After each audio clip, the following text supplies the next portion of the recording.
আসসালামু আলাইকুম। কাতারে খুব প্রচলিত তিনটি ব্যবসা আছে। তার মধ্যে প্রথমটি হচ্ছে কাতারের ইনকাম খুব ভালো এই কথা বলে বাংলাদেশ থেকে লোক নিয়ে আসা এখানে। দ্বিতীয়ত,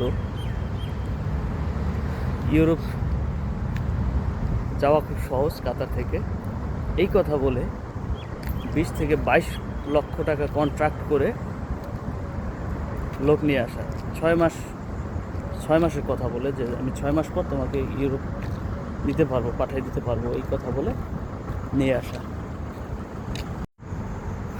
তৃতীয়ত,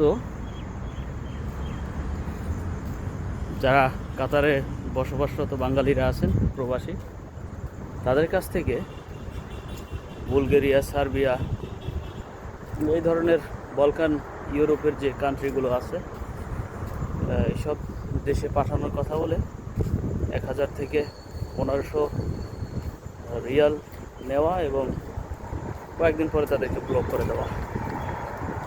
এই তিনটি ব্যবসা কাতারে বহুল প্রচলিত এবং বর্তমানে এগুলো কিন্তু হয়ে থাকে।